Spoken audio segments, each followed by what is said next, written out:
Hey, it's Fan Fantasy, and I cover tactical and immersive games like Gunner Heat PC, which is a tank game that combines some simulation elements, and it's currently in early access. And so the West Germans have finally arrived in Gunner Heat PC, bringing the iconic Leopard 1A1, the M113A1G, and the Bundeswehr infantry into the fight. This update isn't just about the new vehicles, it's also packed with improvements, infantry expansions, and a brand new map and exciting gameplay mechanics. And so let's dive into everything that you need to know.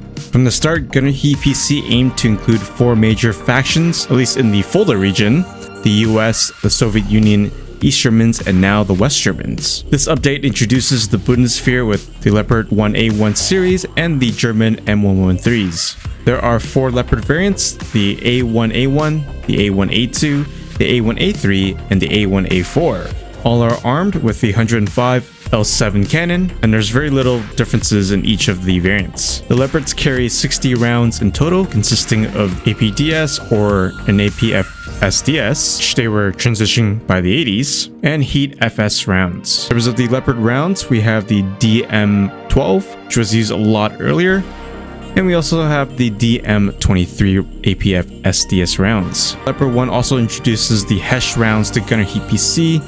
These rounds deform on impact and create a deadly armor spall, making them ideal for light armor vehicles and flat surfaces, but be aware at extreme angles it may not even detonate at all. Personally for me, I haven't fully used the HESH rounds in the game. Although it is a nice ammo variety, I just haven't had the motivation or the incentive to use it if I could just use the DM23 or the Heat round. But let me know if you find the HESH to be useful. I think HESH would be helpful when infantry is in an entrenched position or even in a bunker, but that's just my opinion. What makes the Leopard 1A1 truly special is its unique stereoscopic rangefinder. Unlike traditional rangefinders, this one relies on depth perception. Gunner Heat PC simulates this with a subtle camera sway and a depth of field effect, making it a challenge for new gunners.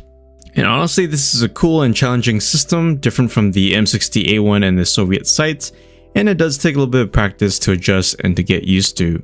To simply use it, you just need to press E to turn on the rangefinder, align it to your target, hold Control and mouse wheel up and down to focus on the range. Once the target is focused, you may fire. And for nighttime missions, the Leopard A1A2 and the A1A4 come equipped with the PZB-200 passive night sights. And as you can see here, it has this TV box screen view, which is quite nice and really immersive. The Leopard 1 also features auxiliary sights as backup, which you can use. And unlike the Abrams or the M60s, you're going to have to manually range it by pressing Control and mouse wheel up or down.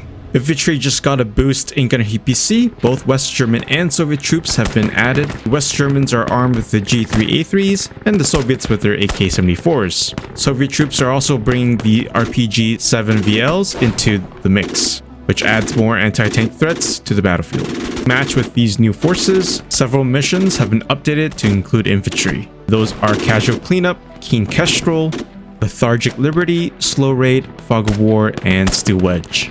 And we also got a brand new map called Eastern Roads. It is a smaller and denser map that features a major highway in the middle.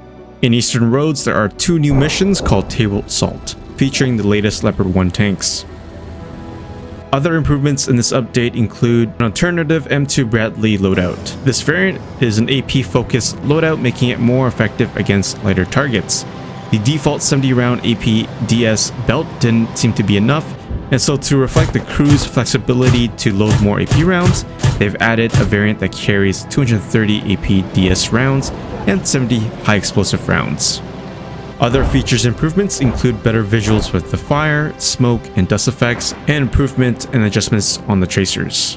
AI behavior has also been improved. Gunners will now resist engaging targets that they can't damage, for example an APC fighting a tank, and the gunners will also resist engaging past their effective range. Cast planes can now also engage in afterburners during egress. And once again, they've also worked on optimizing the game.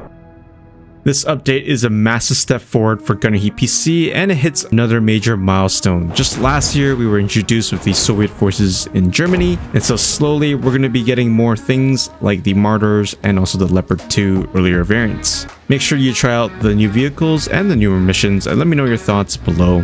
And overall, this is perhaps one of the biggest and exciting updates for Gunner Heat PC, and I know a lot of you are very excited for the Leopard and also the West Germans. And personally for me, the Leopard has always been one of my favorite tank series, so it is exciting to see them in Gunner Heat PC. And I think the additional improvements to infantry does make the game a lot more challenging in a good way and immersive in that combined arms tactics. But I also want to hear from you, and what are your thoughts? If you guys haven't already, make sure to hit that video with a like, subscribe to stay up to date, and also to support my channel. I'll be covering more Gunner Heat PC and some of the missions as well as the older ones with the Leopards. And you can also connect with me on Discord, where we have an amazing community of gamers and enthusiasts. And as always, I'll see you guys in my next video.